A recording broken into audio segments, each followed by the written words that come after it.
Hello दोस्तों, क्या हाल है। तारीख आज 30 अक्टूबर 2025, दिन गुरुवार, हिंदी तिथि अष्टमी। और आइए बात करते हैं आज के मुख्य समाचार में देश भर की तमाम बड़ी खबरों पर नजर डालते हैं। देखिए, एक तो आज के दिन को वर्ल्ड सेविंग डे यानी विश्व बचत दिवस के रूप में मनाया जाता है। चलिए आगे बढ़ते हैं खबरों में। देखिए पहली खबर, भारतीय रिजर्व बैंक आरबीआई ने बीते 6 महीनों में विदेशों में रखा अपना 64 टन सोना वापस भारत लाया है और अभी रिजर्व बैंक के पास कुल 9 लाख किलो सोना हो चुका है। आरबीआई का गोल्ड रिजर्व का ये डेटा सामने आ रहा है। और वहीं दोस्तों, भारत के डिजिटल पेमेंट यूपीआई सिस्टम पर खबर आ रही कि 35% ग्रोथ के साथ भारत दुनिया का डिजिटल पेमेंट लीडर बन चुका है। भारत में यूपीआई लेनदेन की वैल्यू 143 लाख करोड़ रुपए से भी ऊपर पहुंच चुकी है। इस साल 2025 की पहली छमाही में 35% तक यूपीआई के जरिए ट्रांजैक्शन में बढ़ोतरी हुई है। चलिए अगली बड़ी खबर देखिए। नहीं पुतिन, नहीं डोनाल्ड ट्रंप, बल्कि इस बार भारत में गणतंत्र दिवस के मौके पर इस सुपर पावर के लीडर्स होंगे मुख्य अतिथि। दरअसल भारत ने गणतंत्र दिवस 2026 के लिए उर्सुला वॉन डेर लेयन और एंटोनिया कोस्टा को बतौर मुख्य अतिथि के रूप में आमंत्रित किया है, जो कि भारत और यूरोपियन यूनियन के संबंधों के एक नए युग की शुरुआत का संकेत है। ये दोनों में से एक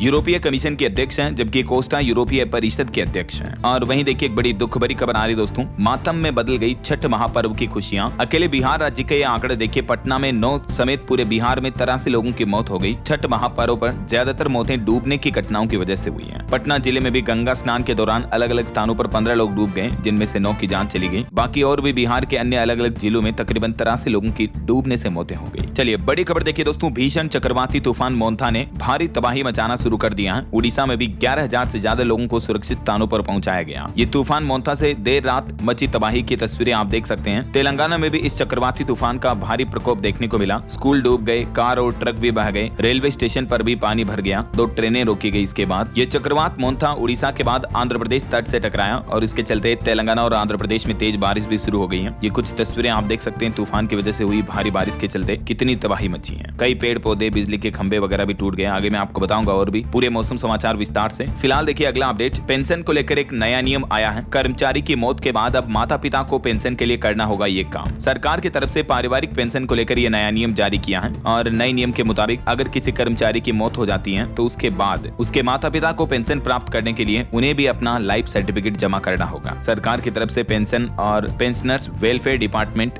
DOPPW ने ये नई गाइडलाइंस जारी की है। देख सकते हैं आप डिटेल। चलिए अगला अपडेट देखिए, नीति आयोग ने जारी किया एडवांस मैन्युफैक्चरिंग का विजन। साल 2035 तक भारत की जीडीपी में हिस्सेदारी 25% तक पहुंचाने का दावा किया है और इस एडवांस मैन्युफैक्चरिंग से हमारे देश में तकरीबन 10 करोड़ नई नौकरियां भी पैदा होगी, जो कि युवाओं के लिए अच्छी खबर है। सरकार के थिंक टैंक नीति आयोग ने देश में ये एडवांस मैन्युफैक्चरिंग को लेकर नई रिपोर्ट जारी की है। चलिए अगली बड़ी खबर देखिए दोस्तों, उत्तर प्रदेश में 69,000 शिक्षक भर्ती मामले में अब 18 तारीख को सुनवाई होगी। 15 महीने में 23 से ज्यादा तारीख मिल चुकी है, लेकिन ये मामला कोर्ट में अब इस कदर तक पहुंच चुका है कि तारीख पे तारीख पे तारीख। अब इस मामले की अगली सुनवाई अगले महीने 18 नवंबर को होनी है। पिछले 15 महीनों से कोर्ट में मामला चल रहा है, लेकिन अभी तक कोई फैसला नहीं आ पाया है। चलिए सोना चांदी के भाव पर खबर आ रही कि आखिरकार 9 दिन की बड़ी गिरावट के बाद सोना 2585 रुपए महंगा हुआ। 10 ग्राम सोने की कीमत अभी 1,21,000 रुपए पर पहुंच चुकी है वापस। और चांदी में भी लगभग 4,500 रुपए की बढ़ोतरी देखने को मिली और चांदी का भाव अभी 1,47,000 रुपए प्रति किलो पहुंच चुका है। और भी अलग अलग कैरेट के हिसाब से ये गोल्ड का प्राइस आप देख सकते हैं, 14 कैरेट, 18, 22, 24 कैरेट के रेट। और अगली एक अच्छी रिपोर्ट सामने आ रही देखिए, हमारे देश में साल 2031 तक प्रति व्यक्ति आय 4.5 लाख से भी ऊपर हो जाएगी, जबकि डेटा के मुताबिक 2013 में हमारे देश में 6 करोड़ परिवार सालाना 10 लाख रुपए तक कमा रहे थे। अब ऐसे 10 करोड़ फैमिली हो चुकी है। दिनों दिन देश में बढ़ती जीडीपी ग्रोथ के साथ ही प्रति व्यक्ति आय और खर्च कर सकने वाली आबादी और शहरीकरण का मुकाम भी बढ़ रहा है। और इसके साथ ही अब बहुराष्ट्रीय asset management company Franklin Templeton की ताजा रिपोर्ट के मुताबिक इस साल के आखिर तक यानी 2025 के एंड में भारत में सालाना 10 लाख तक कमाने वाले परिवारों की संख्या बढ़कर 10 करोड़ हो जाएगी। और 2010 से 2024 के बीच हमारे देश में प्रति व्यक्ति आय भी लगभग दोगुनी होकर सालाना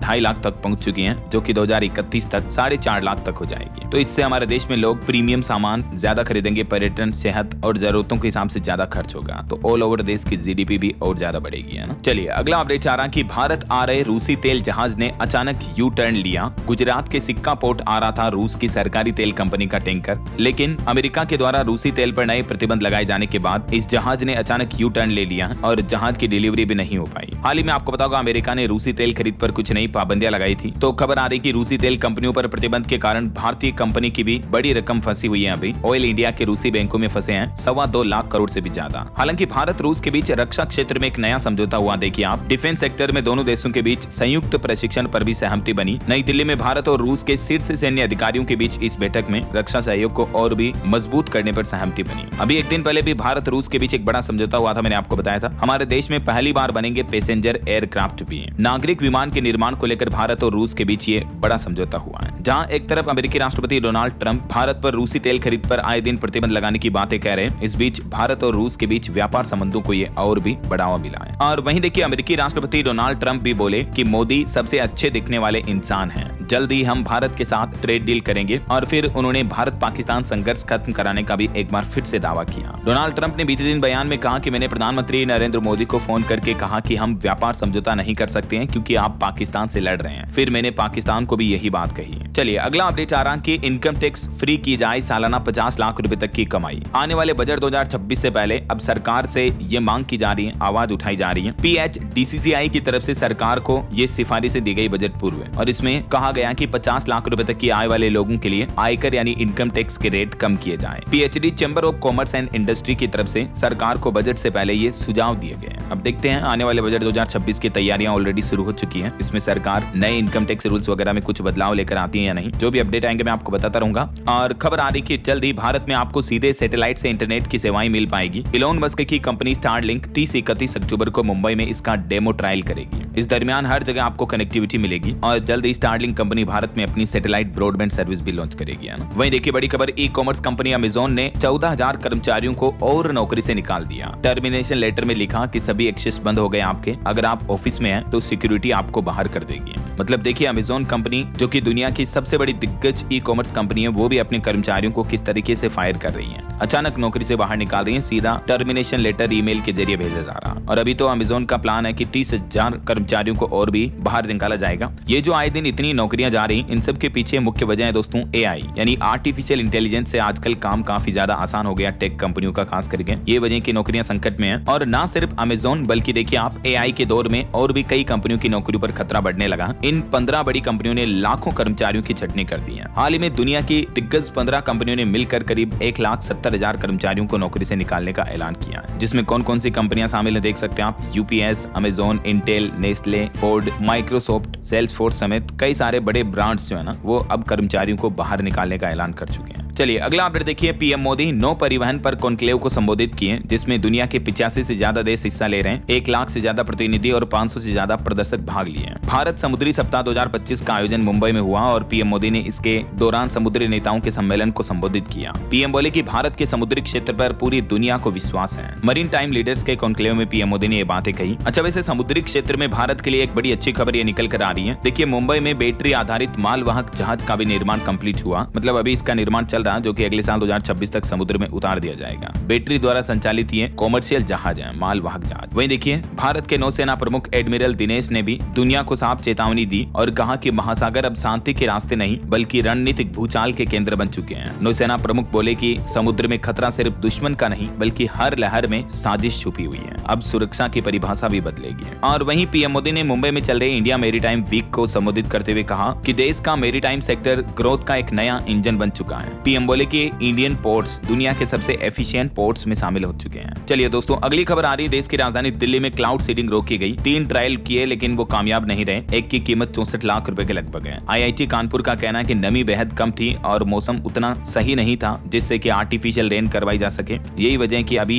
दिल्ली में क्लाउड सीडिंग को रोक दिया गया। चलिए अगला अपडेट देखिए दोस्तों, मध्य प्रदेश के इंदौर के राजा रघुवंशी हत्याकांड मामले पर खबर आ रही है कि मेघालय की ईस्ट खासी हिल्स जिले की अदालत ने 5 आरोपियों के खिलाफ आरोप तय कर दिए हैं। राजा कांड केस में ये चार्जशीट पेश की गई जिसमें सोनम रघुवंशी पर हत्या और सबूत मिटाने के आरोप लगे और वहीं बॉयफ्रेंड राज समेत 3 अन्य आरोपियों पर भी यही आरोप लगे। 5 ने मिलकर मेघालय में राजा को मारा था। चलिए अगला अपडेट देखिए, देश की राष्ट्रपति द्रौपदी मुर्मू ने राफेल फाइटर जेट में उड़ान भरी। इस दरमियान वो ऑपरेशन सिंदूर की महिला पायलट के साथ दिखाई दी। पाकिस्तान ने स्क्वाड्रन लीडर शिवांगी को पकड़ने का दावा किया था, लेकिन राष्ट्रपति ने स्क्वाड्रन लीडर शिवांगी के साथ ही ये सफर किया और तस्वीरें भी खिंचवाई, देख सकते हैं आप। और दिल्ली हाईकोर्ट का एक बड़ा बड़ा फैसला देखिए, अल्पसंख्यक आयोग प्रमुख किसी भी समुदाय से हो सकता है, इस पर कानून में रोक नहीं है। दिल्ली हाईकोर्ट ने उस जनहित याचिका पर सुनवाई करने से इनकार कर दिया जिसमें यह मांग की गई थी कि राष्ट्रीय अल्पसंख्यक आयोग एनसीएम के चेयरपर्सन पद पर मुस्लिम या सिख के अलावा अन्य अल्पसंख्यक समुदाय के लोगों को भी नियुक्त किया जाए। तो इस पर दिल्ली हाईकोर्ट का कहना है कि किसी भी समुदाय से हो सकता है, अल्पसंख्यक आयोग का चेयरपर्सन है। और वहीं खबर आ रही है, सुप्रीम कोर्ट ने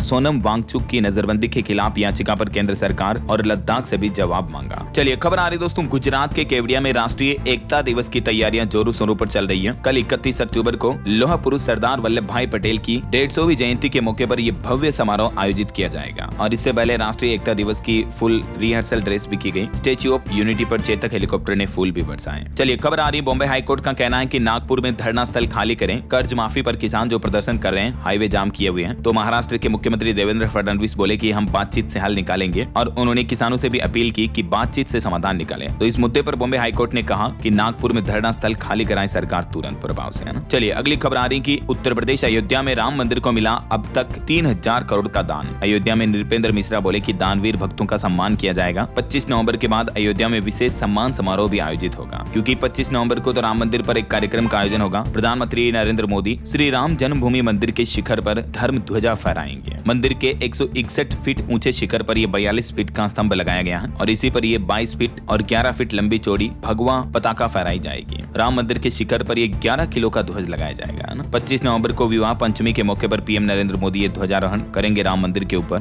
भगवा झंडे का। तो मंदिर प्रशासन का कहना कि उसके बाद फिर 26 नवंबर से पूरा मंदिर देख सकेंगे श्रद्धालु, है ना। चलिए अगला अपडेट देखिए दोस्तों, रेप के दोषी आरोपी आसाराम बापू 6 महीने जेल से बाहर रहेंगे। अब राजस्थान हाईकोर्ट से उन्हें पहली बार जमानत मिली। हाल ही में 30 अगस्त को ही उन्होंने जेल में सरेंडर किया था, लेकिन अभी आखिरकार राजस्थान हाईकोर्ट ने आसाराम बापू को 6 महीने की जमानत दे दी है, तो 6 महीने वो जेल से बाहर रह पाएंगे। और बड़ी खबर देखिए, उत्तराखंड में यूके SSSC पेपर लीक मामले पर सीबीआई ने बड़ा एक्शन लिया। 4 लोगों पर केस दर्ज हुआ। एसआईटी ने अपने दस्तावेज भी सौंपे। बताया जा रहा है कि इस पेपर लीक मामले के तार दिल्ली मेरठ तक फैले हुए हैं। परीक्षा केंद्रों की भी जांच होगी, कई बड़े अधिकारी अफसर भी इसमें शामिल हो सकते हैं। इस मामले पर सीबीआई ने जांच शुरू कर दी है। उम्मीद है जल्द ही इस भर्ती परीक्षा से जुड़े अभ्यर्थियों को न्याय मिल पाएगा। और वहीं दोस्तों, हरियाणा में हाल ही में जो एक एएसआई ने खुद की जीवन लीला समाप्त कर दी थी, तो उस मामले की जांच से उनके परिजनों का कहना है कि वो संतुष्ट नहीं है। उनके परिवार वाले बोले कि 15 दिन से गोली का खोल ही तलाश रही है पुलिस। हरियाणा रोहतक एसपी से मिलेंगे अब उनके परिजन। और बड़ी खबर देखिए दोस्तों, एक और बस में आग लगने की घटना देखने को मिली। समृद्धि हाईवे पर चलती बस में यह आग लग गई। हालांकि ड्राइवर ने अपनी सूझबूझ से सभी पैसेंजर्स को बाहर निकाल लिया और बचा लिया, क्योंकि बस के पूरी तरह से जलने से ठीक पहले बस को रोक दिया। इस हादसे के कारण इस हाईवे पर घंटों तक जाम भी लग गया। ये बस मुंबई से जालना जा रही थी, तभी बीच में समृद्धि हाईवे पर रात के समय सुबह करीब 3 बजे ये आग लग गई। जबकि इससे पहले हाल ही में आपको बताऊंगा और भी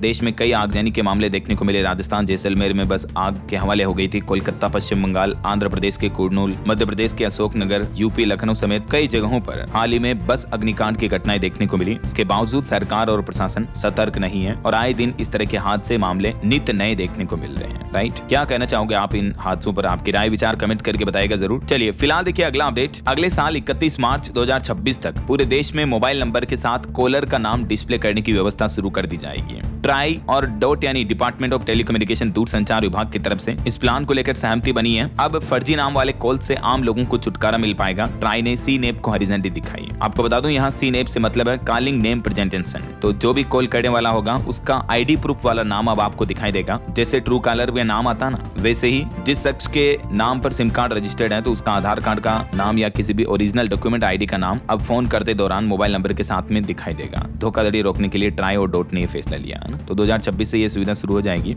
और खबर देखिए, प्रधानमंत्री नरेंद्र मोदी से सतीश शाह को पद्मश्री अवार्ड देने की अपील की गई। FWICE ने दिवंगत एक्टर को मरणोपरांत सम्मान देने के लिए पत्र भी लिखा। वहीं खबर आ रही, फास्टैग KYC के बाद अब आया KYV। वाहन मालिकों की परेशानी बढ़ने लगी। इंटरनेट पर लोगों का गुस्सा भी फूटा। KYV का मतलब है दोस्तों नो योर व्हीकल। जैसे KYC का मतलब नो योर कस्टमर होता ना, तो अब सरकार एक नया नियम लागू करने जा रही है। KYV यानी अपने वाहन को जाने। और ये नई प्रक्रिया उन सभी लोगों के लिए जरूरी है जिनके पास गाड़ी है और फास्टैग है। सरकार का कहना है कि इसका मकसद है फास्टैग सिस्टम को साफ और सुरक्षित बनाना। तो ये जो KYV वाला नियम है वैसे तो 1 नवंबर 2024 से ही लागू है, लेकिन अब सरकार सख्त प्रभाव से इस नियम को लोगों से पालन करने के लिए आदेश भी जारी किए हैं। और जैसे KYC कंप्लीट करने के लिए आपको अपने आधार कार्ड, पैन कार्ड वगैरह डॉक्यूमेंट्स सबमिट करने होते हैं, तो उसी तरह से KYV कंप्लीट कैसे होगी इसकी भी प्रोसेस आप देख सकते हैं स्क्रीन पर। इसमें आपको कुछ गाड़ी के फोटोज लेने होंगे, एक सामने का फोटो, एक साइड का फोटो भी लेना जिसमें गाड़ी के एक्सल पहिए वगैरह नजर आए। और इन फोटो के साथ आपको अपनी वाहन रजिस्ट्रेशन सर्टिफिकेट यानी गाड़ी की जो आरसी है वो भी अपलोड करनी होगी।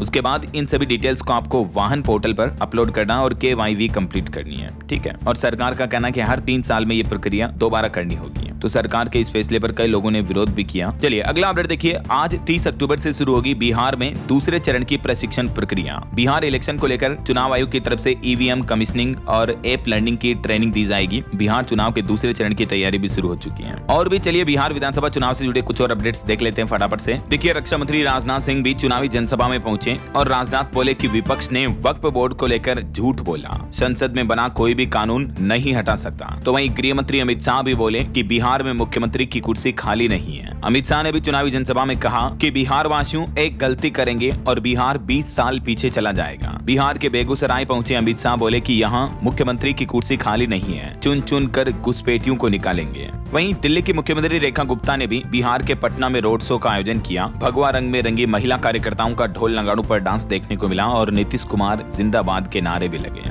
बिहार विधानसभा चुनाव को लेकर चुनाव प्रचार जोरों शोरों पर चल रहा है। अमित शाह बिहार के दरभंगा में बोले कि लालू जी बिहार में मुख्यमंत्री की कुर्सी खाली नहीं है, नीतीश के रहते वैकेंसी नहीं है, बेटे को CM बनाने के सपने देखते रहिए। तो वहीं दोस्तों इधर बिहार में चुनावी माहौल के बीच RJD ने 10 और नेताओं को अपनी पार्टी से निकाल दिया, जिसमें एक सिटिंग MLA शामिल है, 2 पूर्व विधायक हैं और 3 दिन के अंदर 37 नेताओं को बाहर का रास्ता दिखाया। बिहार के अलावा कुछ और पॉलिटिकल अपडेट देखिए दोस्तों। पूर्व क्रिकेटर अजहरुद्दीन तेलंगाना सरकार में मंत्री बने। 31 अक्टूबर को शपथ लेंगे। रेवंत सरकार के पहले मुस्लिम मंत्री होंगे। वहीं केरल के मुख्यमंत्री बोले कि चुनाव आयोग जो SIR करवा रहा है ये लोकतंत्र के लिए गंभीर खतरा है। तमिलनाडु के मुख्यमंत्री MK स्टालिन ने एकजुट मोर्चे की सर्वदलीय बैठक भी बुलाई। 12 राज्यों और केंद्र शासित प्रदेशों में चुनाव आयोग की तरफ से SIR यानी विशेष गहन पुनरीक्षण शुरू करवाया जा चुका है। तो इसको लेकर विपक्ष का विरोध भी देखने को मिल रहा है। और वहीं खबर देखिए असम राज्य में कांग्रेस के प्रोग्राम में बांग्लादेश का राष्ट्रगान गाया गया। बीजेपी बोले कि ये वोट बैंक की राजनीति है, कांग्रेस खुलेआम डेमोग्राफी बदलने की कोशिश में है। और वहीं खबर देखिए दोस्तों पंजाब में आम आदमी पार्टी नेता के सिर में गोली मार दी गई। आनंदपुर साहिब में शादी समारोह में गई थी। तो ये कुछ राजनीतिक माहौल चल रहा है। और चलिए कुछ इंटरनेशनल न्यूज अपडेट देख लेते हैं फटाफट से। इजराइल ने गाजा पर सीज फायर तोड़कर हमला किया। 104 लोगों की मौत हो गई, 46 बच्चे शामिल है इसमें। अमेरिकी राष्ट्रपति डोनाल्ड ट्रंप ने भी हमले का समर्थन किया। गाजा सीज फायर लागू होने के बीच इजराइल ने एक बार फिर से ये हवाई हमले किए हैं और इसमें एक बार फिर से ये गंभीर नरसंहार देखने को मिला है। बताया जा रहा है कि इजरायली PM नेतन्याहू ने खुद गाजा में हमले का आदेश दिया। तो वहीं इधर हमास पर इजरायली सैनिकों ने गोलीबारी का आरोप भी लगाया। 20 दिन पहले दोनों के बीच सीज फायर हुआ था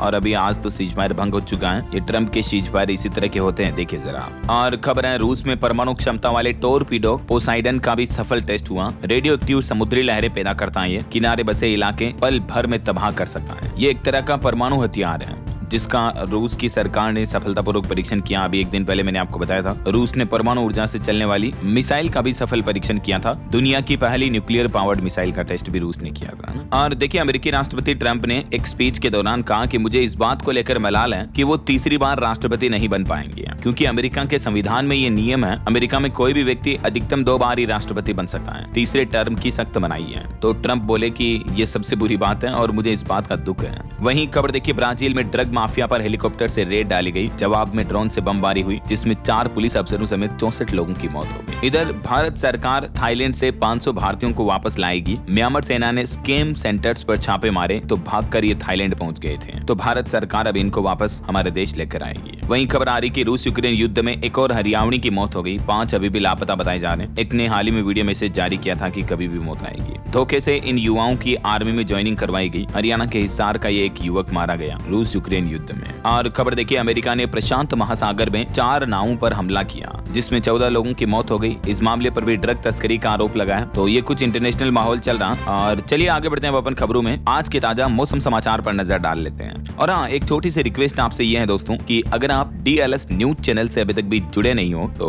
जुड़ जाइए। चैनल को सब्सक्राइब करके बेल आइकन जरूर दबा दीजिएगा और इस वीडियो पर लाइक और शेयर भी जरूर कर दीजिएगा ताकि आपको रोजाना की ताजा खबरें, महत्वपूर्ण मुख्य समाचार, काम के न्यूज अपडेट सबसे पहले आपके मोबाइल पर मिलते रहेंगे। ओके, और चलिए बिना टाइम वेस्ट किए सीधा आगे बढ़ते हैं मौसम अपडेट में। तो देखिए दोस्तों, चक्रवात तूफान मोंथा से तेलंगाना राज्य में भयंकर तबाही मची। स्कूल, कार, ट्रक, रेलवे, कई सारी चीजें डूबने के मामले देखने को मिले। ये तस्वीरें आप देख ही सकते हैं। कुछ अलग अलग राज्यों में चक्रवात तूफान के असर के अपडेट देखिए आप। छत्तीसगढ़ के मोंथा में चक्रवात का भयंकर असर देखने को मिला। कई जगहों पर देखिए आप, एक जगह बारिश से पुलिया टूट गया। कोंडा गांव में खड़ी फसलें बर्बाद हो गई। 2 यात्री ट्रेनें रद्द की गई। तेज हवाएं चल रही हैं। छत्तीसगढ़ के 27 जिलों में भारी बारिश का अलर्ट है क्योंकि क्योंकि इस तूफान की एंट्री अभी छत्तीसगढ़ में हो चुकी है। ये तूफान का रोड मैप आप देख सकते हैं। आंध्र प्रदेश के मछलीपट्टनम से टकराकर उड़ीसा होते हुए तूफान अभी छत्तीसगढ़ के मध्य हिस्से तक पहुंच चुका है। इसके अलावा मध्य प्रदेश राज्य में भी अभी 3 सिस्टम एक्टिव हैं। मोंथा चक्रवात तूफान का भी असर दिख रहा है। श्योपुरा और मुरैना समेत 11 जिलों में आज भी तेज बारिश की चेतावनी है और अगले 4 दिन मध्य प्रदेश में मौसम कुछ ऐसा ही रहने वाला है। आज 30 अक्टूबर को मध्य प्रदेश के कुछ जिलों में तो ऑरेंज चेतावनी है, ऑरेंज अलर्ट है, ये मानचित्र में आप देख सकते हैं। और कल 31 अक्टूबर को भी दक्षिणी मध्य प्रदेश के कुछ जिलों में येलो चेतावनी रहेगी। बाकी पूरे एमपी में नॉर्मल भारी बारिश का अलर्ट तो है ही। चक्रवाती तूफान मोंथा के असर के चलते मध्य प्रदेश के अलावा भी और भी कई अन्य राज्यों में भारी बारिश की चेतावनी जारी की है मौसम विभाग ने। जैसे देखिए बिहार में भी 30, 31 अक्टूबर और 1 नवंबर को भयंकर बारिश होगी। साइक्लोन मोंथा दिखाएगा दम। बिहार के पश्चिमी चंपारण, पूर्वी चंपारण समेत इन जिलों में तो रेड अलर्ट जारी किया गया है, जबकि अन्य जिलों में ऑरेंज अलर्ट की चेतावनी है अगले 2-3 दिन। और पहाड़ी राज्य हिमाचल प्रदेश में देखिए रात का तापमान अब गिरने लगा। केलांग का पारा -0.2 डिग्री तक लुढ़का। अगले 6 दिन यहाँ धूप खिलेगी। इधर उत्तर प्रदेश राज्य में भी मोंथा चक्रवात तूफान का पूरे प्रदेश भर में असर दिख रहा। भारी बारिश की चेतावनी। आज और कल भी यूपी के 17 जिलों में भारी बारिश का अलर्ट है। 31 जनपदों में तेज हवाएं भी चलेगी। गुजरात में भी मोंथा चक्रवात के चलते कई जिलों में ऑरेंज अलर्ट जारी हुआ बारिश का। मौसम विभाग ने यहाँ तो सप्ताह भर तक यानी अगले 7 दिन तक के लिए बरसात की चेतावनी जारी की है। और 31 अक्टूबर को तो गुजरात, सौराष्ट्र, दक्षिण गुजरात में अत्यधिक भारी बारिश की संभावना है। बाकी स्काईमेट वेदर की रिपोर्ट के मुताबिक अगले 24 घंटों के दौरान देश भर में मौसम की संभावित गतिविधियां क्या रह सकती हैं, जिसकी जानकारी भी आप देख सकते हैं स्क्रीन पर। और मौसम के अलावा देखिए प्रदूषण पर एक रिपोर्ट सामने आ रही है कि आंकड़ों के मुताबिक पाकिस्तान का लाहौर शहर दुनिया का सबसे प्रदूषित शहर बन चुका है। ये लेटेस्ट रिपोर्ट सामने आई। और वहीं इंटरनेशनली जो मेलिसा चक्रवात तूफान चल रहा, देखिए जेमका से टकराया ये सदी का सबसे ताकतवर तूफान मेलिसा। पहले तो ये 300 किलोमीटर की रफ्तार से आगे बढ़ रहा था और 7 लोगों की मौत की खबर थी। तो अब देखिए इस तूफान की रफ्तार थोड़ी कम जरूर हुई है। देखिए क्यूबा से टकराया ये सदी का सबसे ताकतवर तूफान मेलिसा, लेकिन अभी भी इसकी हवा की रफ्तार 208 किलोमीटर प्रति घंटा बताई जा रही है। 3 कैरेबियन देशों में अब तक 30 लोगों की मौत हो चुकी है इस तूफान की वजह से और लाखों लोगों को सुरक्षित जगह पर भेजा गया। यूएन की तरफ से एक दिन पहले ये बताया गया कि ये तूफान सदी का सबसे ताकतवर तूफान है। ये मेलिसा चक्रवात तूफान की कुछ तस्वीरें भी आप देख सकते हैं। वीडियो को थोड़ा पॉज करके देख लीजिएगा। इस तूफान ने कितनी भयंकर तबाही मचाई है, इन फोटोज को देखकर आप खुद ही अंदाजा लगा सकते हैं, राइट। हालांकि हमारे भारत में चक्रवात तूफान मोंथा ने भी काफी तबाही मचाई है। कई सारे पेड़ पौधे, बिजली के खंभे टूट गए। ये मोंथा चक्रवात की तस्वीरें भी आप देख सकते हैं। आंध्र प्रदेश के काकीनाडा की तस्वीरें ये, जहां समुद्र के आसपास चारों तरफ तबाही मची हुई है। पेड़ पौधे, बिजली के खंभे वगैरह टूटने से रास्ते बंद हो गए। एनडीआरएफ, एसडीआरएफ के जवान राहत कार्यों में लगे हुए हैं। ओके, और चलिए मौसम के बाद आगे बढ़ते हैं अपन खबरों में। कुछ मार्केट अपडेट्स पर नजर डाल लेते हैं। देखिए भारतीय शेयर बाजार में उत्साह की उम्मीद दिख रही है। फेड की नीति से पॉजिटिव संकेतों की अटकलें तेज हुई। बीते दिन भी शेयर बाजार में सेंसेक्स 368 अंक चढ़कर 84,997 पर बंद हुआ। निफ्टी में भी 117 अंक की तेजी रही। वहीं खबर है निवेशकों के हित में मार्केट रेगुलेटर सेबी सक्रिय हुआ। म्यूचुअल फंड के नियमों में व्यापक बदलाव की योजना बनाई जा रही है सेबी द्वारा। म्यूचुअल फंड निवेशकों को बड़ी राहत मिलने वाली है। सेबी ने ट्रांसफर नियम भी आसान कर दिए हैं। अब डीमेट अकाउंट की जरूरत भी नहीं होगी। ये सुविधा statement of account SOA mode में निवेश करने वालों को मिली है। और भी इस बारे में डिटेल आप देख सकते हैं कि घर बैठे ट्रांसफर की प्रक्रिया पूरी कैसे हो पाएगी और किन योजनाओं पर ये नियम लागू होंगे, है ना। और खबर आ रही कि एक दिन में अदानी ग्रुप को 40,000 करोड़ का फायदा हुआ। तो अदानी के मार्केट कैप में भी जबरदस्त उछाल देखने को मिला। 4 शेयरों ने अपर सर्किट लगा दिया। अदानी ग्रीन का शेयर 14% तक चढ़ा। दूसरी तिमाही के बेहतर नतीजों की वजह से ये पॉजिटिव सेंटीमेंट देखने को मिला। और नीति आयोग का कहना दोस्तों कि भारत के अगले आर्थिक सुधारों का फोकस छोटे उद्यमों को ग्लोबल सप्लाई चेन से जोड़ने पर फोकस रहेगा। वहीं खबरें कोल इंडिया का दूसरी तिमाही में मुनाफा 32% तक घटा और चिप कंपनी एनवीडिया की वैल्यू $5 ट्रिलियन के पार पहुंच चुकी है, जो कि भारत की जीडीपी से 90 लाख करोड़ ज्यादा है। और देखिए बड़ी खबर, AI की दुनिया में एक सबसे बड़ी डील हुई। माइक्रोसॉफ्ट को मिली ओपन AI में 27% तक की हिस्सेदारी। आखिरकार काफी लंबी कोशिशों के बाद अब ChatGPT बनाने वाली कंपनी की 27% हिस्सेदारी माइक्रोसॉफ्ट ने खरीद ली है। $135 अरब की ये विशाल डील हुई है टेक्नोलॉजी के सेक्टर में। ओके, और चलिए आगे बढ़ते हैं अपन खबरों में। कुछ खेल समाचार पर नजर डालते हैं। देखिए आप, भारत ऑस्ट्रेलिया का पहला T20 बारिश की वजह से बेनतीजा रहा। केवल 58 गेंदों का खेल हुआ पूरा। इंडिया ने 1 विकेट पर 97 रन बना लिए थे। वहीं रोहित शर्मा पहली बार बने नंबर 1 वनडे बल्लेबाज। ICC वनडे रैंकिंग के सबसे उम्रदराज टॉपर भी बने हैं। और विमेंस वर्ल्ड कप पर भी अपडेट आ रहा कि साउथ अफ्रीका पहली बार विमेंस वनडे वर्ल्ड कप के फाइनल में पहुंचा। इंग्लैंड को 125 रन से हराया। चलिए दोस्तों आगे बढ़ते हैं खबरों में। देखिए आप, केंद्रीय मंत्री सर्बानंद सोनोवाल का कहना है कि भारत का लक्ष्य प्रति टन कार्गो पर कार्बन उत्सर्जन में 2047 तक 70% तक की कमी लाना है। वहीं भारत में वाहनों पर एक रिपोर्ट सामने आ रही है कि अधिक वाहनों की आवाजाही से टोल राजस्व 16% तक बढ़ा है। टोल देने वालों के लेन देन की संख्या भी बढ़कर 11,515 लाख के ऊपर पहुंच चुकी है। रक्षा मंत्री राजनाथ सिंह कुआलालंपुर में 12वीं आसियान रक्षा मंत्री बैठक प्लस में भी शामिल होंगे। 1 नवंबर को मलेशिया में आयोजित होगी ये बैठक। और खबर है दिल्ली मेट्रो को बड़ा सम्मान मिला, मौजपुर मजलिस पार्क कॉरिडोर ने जीता ICI अवार्ड। और खबर है फिल्म द ताज स्टोरी पर दिल्ली हाई कोर्ट ने बड़ा फैसला सुनाया। इस फिल्म पर रोक लगाने की याचिका को खारिज कर दिया। निर्देशक बोले कि शोध आधारित सिनेमा से संवाद जगाना हमारा उद्देश्य है। वहीं देखिए तमिलनाडु में कैश फॉर जॉब स्कीम के मामले में बड़ा खुलासा सामने आ रहा। 35 लाख तक में इंजीनियर और ऑफिसर की पोस्ट दी गई। ईडी की पुलिस से FIR दर्ज करने की भी मांग है। 888 करोड़ की कैश फॉर जॉब का यह बड़ा गड़बड़ घोटाला मामला सामने आया है तमिलनाडु के नगर प्रशासन में, देख सकते हैं आप। और खबर आ रही दोस्तों की 8वें वेतन आयोग के लागू होने के बाद सरकारी कर्मचारियों की सैलरी कितनी बढ़ेगी। हालांकि इस 8th पे कमीशन का फायदा बैंकर्स को नहीं होगा, यानी बैंकिंग सेक्टर से जो कर्मचारी हैं उनको नहीं मिलेगा। बाकी अन्य सरकारी कर्मचारियों की पेंशन भी 1.5 गुना तक बढ़ सकती है। कुछ सवाल जवाब के नतीजे देखिए आप कि 8वें वेतन आयोग कमीशन का फायदा किसे मिलेगा। तो केंद्र सरकार के कर्मचारी हो गए, सशस्त्र बलों के, अर्धसैनिक बलों के, केंद्रीय पेंशन भोगी और कुछ स्वायत्त निकायों के कर्मचारियों को इसका बेनिफिट मिलेगा। और किन कर्मचारियों को 8वें वेतन आयोग का फायदा नहीं मिलेगा, तो इसमें राज्य सरकारों के कर्मचारी हो गए जैसे पुलिस, परिवहन, जल निगम, केंद्रीय बैंकों के कर्मचारी, हाईकोर्ट, सुप्रीम कोर्ट के जज और प्राइवेट सेक्टर के कर्मचारियों, ठीक है। और बाकी इस नए वेतन आयोग में सैलरी कैसे तय होगी, तो इसकी कैलकुलेशन मैंने आपको DLS न्यूज पर एक सेपरेट वीडियो में बताई थी कि महंगाई भत्ता इसमें नील कर दिया जाएगा, 0 से काउंट होगा वापस और बेसिक सैलरी बढ़ा दी जाएगी। तो पूरी कैलकुलेशन के बाद मौजूदा फाइनल वेतन जो वो कितना हो जाएगा, इसको भी आप एक उदाहरण से समझ सकते हैं। और भी दोस्तों अगर आप 8th पे कमीशन को लेकर डिटेल जानकारी देखना चाहते हो तो DLS न्यूज चैनल पर एक वीडियो डाला कल शाम को मैंने, आप इस वीडियो में देख लीजिएगा, ठीक है। चलिए फिलहाल देखिए अगला अपडेट। गुजरात में भी केजरीवाल के नारे लगाए गए। बीजेपी, कांग्रेस छोड़ आम आदमी पार्टी में शामिल हुए 7,000 नेता कार्यकर्ता भी हैं। चलिए बड़ी खबर देखिए, दिल्ली में पकड़ी गई 27 करोड़ की ड्रग जिसमें एक बर्खास्त कस्टम अधिकारी भी सप्लायर था, देखिए जरा। वहीं खबर है नमस्ते हिंदी किताब का पहला भाग लॉन्च हुआ। लर्निंग मैनुअल के जरिए विदेशी भी बोलेंगे अब फराटेदार हिंदी। और ITR पर एक रिपोर्ट सामने आ रही है। ऑडिट रिपोर्ट दाखिल करने वाले करदाताओं व कंपनियों के ITR पर अपडेट आ रहा कि इनकी समय सीमा को सरकार ने 10 दिसंबर तक बढ़ा दिया। तो ये व्यापारियों के लिए अच्छी बात है। और इकोनॉमी पर अच्छी रिपोर्ट देखिए। अमेरिकी राष्ट्रपति डोनाल्ड ट्रंप के टैरिफ को ठेंगा दिखा सकती है भारतीय अर्थव्यवस्था। तेज रफ्तार से आगे बढ़ रही है 2026 में। चाइना और US की इकोनॉमिक ग्रोथ रेट से भी भारत की इकोनॉमिक ग्रोथ ज्यादा रहेगी। दुनिया भर में चल रही वैश्विक अनिश्चितताओं के बावजूद भारत की GDP दर 7% तक पहुंचने की उम्मीद है। CAA अनंत नागेश्वरन की तरफ से भी ये संभावना जताई गई, जो कि देश के मुख्य आर्थिक सलाहकार है। और वहीं भारतीय रिजर्व बैंक RBI का एक बड़ा फैसला देखिए। 1 नवंबर से बदल जाएंगे बैंकिंग से जुड़े कई सारे नियम। नॉमिनेशन को लेकर 31 साल पुराने नियम कैंसिल होने जा रहे हैं। 4 नॉमिनी ऐड कर पाएंगे आप बैंक खाता में।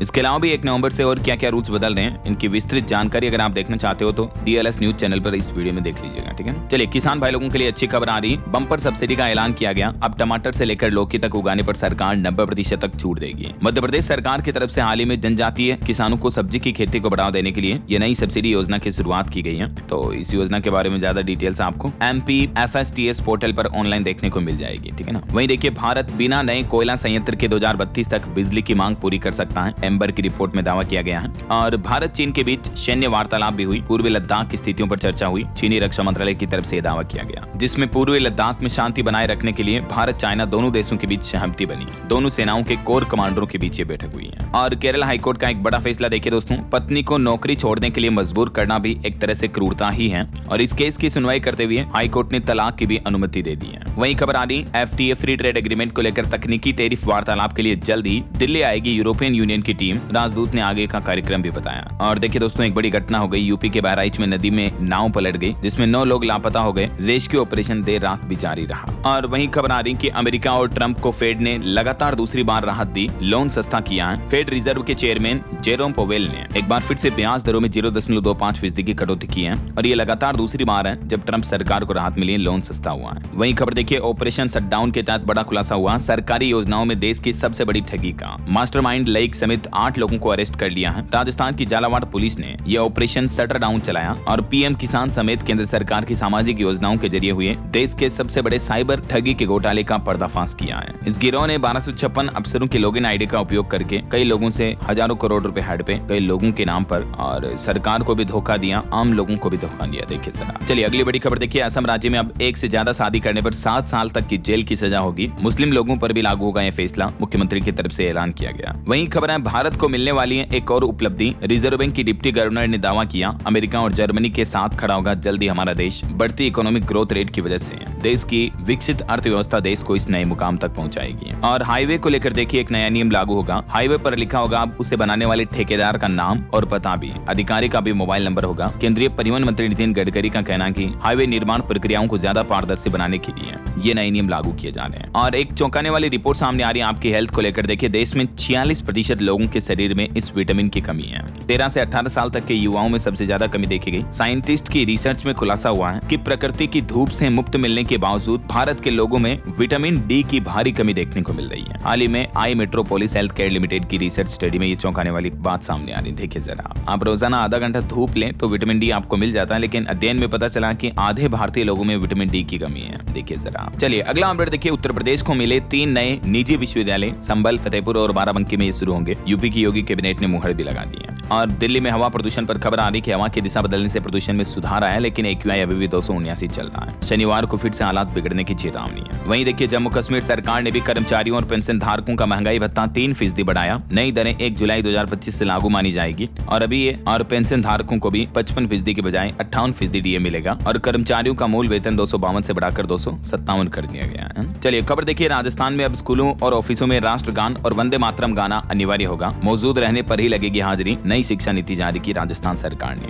वहीं खबर है, हरियाणा में SC और OBC के छात्रों का इंतजार खत्म हुआ। जल्दी इन्हें 3 साल के स्कॉलरशिप यानी छात्रवृत्ति मिल जाएगी। वहीं खबर है, हरियाणा में बनने जा रही पहली स्टेट ऑफ द आर्ट E-लाइब्रेरी। आधुनिक सुविधाओं के चलते कई मायनों में ये खास होगी। हरियाणा फरीदाबाद के सेक्टर 12 में बनाई जाएगी ये अनोखी लाइब्रेरी, है ना। अच्छा, इसके अलावा हरियाणा सरकार जो महिलाओं को हर महीने 2100 रुपए देने की योजना लेकर आई है, लाडो लक्ष्मी योजना, तो इस योजना का फायदा लेने से हरियाणा राज्य की महिलाएं डर क्यों रही है? एक चौंकाने वाली रिपोर्ट सामने आ रही है। बीजेपी की फ्लैगशिप स्कीम लाडो लक्ष्मी को ढीला रेस्पॉन्स मिल रहा है हरियाणा में। इस योजना के लिए तकरीबन 20 लाख पात्र महिलाएं हैं, लेकिन अभी तक भी आवेदन सिर्फ 6-6.25 लाख ही आ पाए हैं। जबकि अब तो हरियाणा सरकार ने इसके लिए लास्ट डेट की सीमा को भी हटा दिया। देखिए जरा, इसके बावजूद हरियाणा की महिलाएं इस बात को लेकर डर रही हैं कि अगर कहीं हमने इस लाडो लक्ष्मी योजना में फॉर्म भरा और इसका लाभ लेना शुरू किया तो हमारा राशन कार्ड से नाम कट सकता है। तो इस बीच हरियाणा के कैबिनेट मंत्री का कहना है कि महिलाओं को विपक्ष के द्वारा गुमराह करने का ये काम किया जा रहा है। राशन कार्ड कटने के जैसा कुछ भी नियम का प्रावधान इसमें नहीं है, ठीक है ना। तो जो भी पात्र महिलाएं हैं वो इससे जुड़ सकती हैं आराम से बेझिझक। 1 नवंबर से ही हरियाणा सरकार इस योजना के तहत महिलाओं को हर महीने 2100 रुपए बैंक खाते में सीधे जमा करेगी, है ना। और हरियाणा में SC OBC के छात्रों को जल्दी स्कॉलरशिप मिलेगी। सरकारी और प्राइवेट सभी स्कूलों को निर्देश जारी किए गए, देख सकते हैं आप। चलिए पंजाब की अपडेट देखिए। पंजाब में पराली जलाने के 933 मामले सामने आए। एक सप्ताह में दुगना हुए केस। AQI 500 के पार पहुंचा। वहीं Punjab government 6 mega tourism project से ग्लोबल हब बनाने के लिए तैयार है। सरकार ने निवेशकों के लिए भी खोले पर्यटन क्षेत्र के दरवाजे। रोशन पंजाब योजना के तहत हर घर खेत में 24 घंटे बिजली खत्म होंगे। बिजली के कट भी 24 आवर्स बिजली मिलेगी। चलिए खबर देखिए, एनरिक इग्लेशियस की 13 साल बाद भारत में वापसी होने जा रही है। कॉलेज ड्रॉप करके इन्होंने म्यूजिक चुना और म्यूजिक इंडस्ट्री में अपनी अच्छी खासी पहचान भी बनाई। चलिए यूपी के कुछ अपडेट देखिए दोस्तों। उत्तर प्रदेश में पंचायत सहायक करेंगे अब गाँव में बैंकिंग का काम। ग्रामीण क्षेत्रों में लोगों को बैंकिंग सुविधाएं मुहैया कराने के लिए यूपी की योगी सरकार की तरफ से नया प्लान बनाया गया है। वहीं खबर है, उत्तर प्रदेश में 157 राजकीय माध्यमिक विद्यालय बने। PM Shri school green school के रूप में इन्हें विकसित किया जाएगा। और उत्तर प्रदेश में स्किल इंडिया को भी नई धार मिली। ITI और औद्योगिक विजिट से युवाओं का भविष्य संवारेगी योगी सरकार। और खबर है, यूपी के इस जिले में 14 करोड़ रुपए की लागत से होगा सड़क चौड़ीकरण का काम। 200 गाँव के 1.5 लाख आबादी को सीधा फायदा मिलेगा। सीतापुर के इस मार्ग को चौड़ा किया जाएगा। वहीं उत्तर प्रदेश के सरकारी स्कूलों के मेधावी छात्र करेंगे देश के शीर्ष संस्थानों की सैर। दौरे पर जाएंगे हर जिले से 60 विद्यार्थी भी। और खबर है, यूपी के आजमगढ़ में भी शहर अब जाम फ्री होगा। यहाँ 15 किलोमीटर का रिंग रोड भी बनाया जाएगा।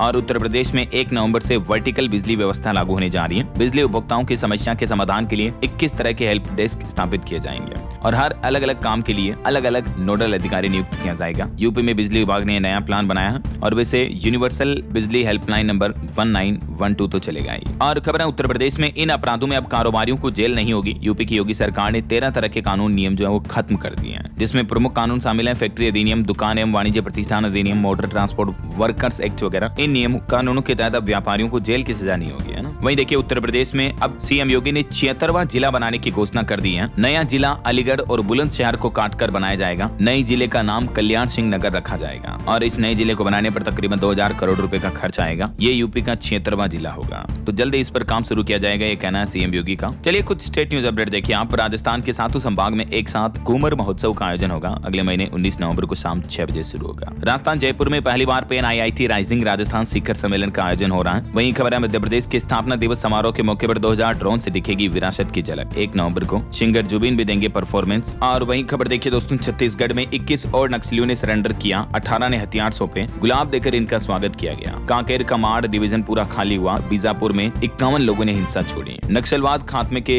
अभियान पर यह बहुत ही अच्छी राहत भरी खबर आ रही है वाकई में। और खबर बस्तर संभाग में ओलंपिक खेलों का आयोजन होगा। 15 नवंबर तक जूनियर सीनियर खिलाड़ी दौड़ का आयोजन होगा। छत्तीसगढ़ के दुर्ग में बिना हेलमेट पेट्रोल देने पर कार्रवाई होगी, नया आदेश जारी हुआ। उत्तर प्रदेश के 45 लाख गन्ना किसानों के लिए खुशखबरी आई। योगी सरकार ने 30 रुपए गन्ने की कीमत बढ़ाई, अब 400 रुपए एमएसपी हो चुका है। यूपी में भी अगले 24 घंटे भारी बारिश की चेतावनी, चक्रवात तूफान मोंथा का असर दिखेगा। और एक अनोखी खबर देखिए, यूपी में पहली बार होगी केडेवर रोबोटिक जॉइंट सर्जरी। लखनऊ से ऑर्थोप्लास्टी की नेशनल कॉन्फ्रेंस से होगा आगाज। वहीं खबर आ रही है हरियाणा में कपास किसान ऐप से होगी फसलों की खरीदारी, इसी से वेरिफिकेशन भी होगा। ये एमएसपी का मूल्य तय किया गया है। पंजाब के पूर्व डीआईजी पर आय से अधिक संपत्ति का केस दर्ज हुआ, लगभग 7.5 करोड़ केस मिले। मर्सिडीज समेत 5 महंगी गाड़ियां भी मिली। 150 एकड़ जमीन का भी पता चला। नाम है हरचरण सिंह भुल्लर। इन पर सीबीआई ने केस दर्ज करके हिरासत में भी ले लिया है। चलिए कुछ एजुकेशनल अपडेट्स देख लेते हैं फटाफट से। देखिए एनसीईआरटी ने नया अपडेट जारी किया। 6ठी से 8वीं तक के छात्र अब आयुर्वेद विषय भी पढ़ेंगे। विज्ञान के पाठ्यक्रम में नए चैप्टर शामिल किए जाएंगे। और यूजीसी की तरफ से 22 फेक यूनिवर्सिटी की लिस्ट जारी की गई। कहा कि इनमें पढ़ने वाले छात्रों की डिग्री मान्य नहीं है। इस लिस्ट में दिल्ली टॉप नंबर पर है। दूसरे नंबर पर उत्तर प्रदेश है, जहां फेक यूनिवर्सिटी सबसे ज्यादा है। ये देख सकते हैं आप, दिल्ली, उत्तर प्रदेश, आंध्र प्रदेश, पश्चिम बंगाल, महाराष्ट्र और पुडुचेरी। इन राज्यों में ये नाम की जो यूनिवर्सिटी है, इनमें पढ़ाई ना करें, इनकी डिग्री मान्य नहीं है। ठीक है ना।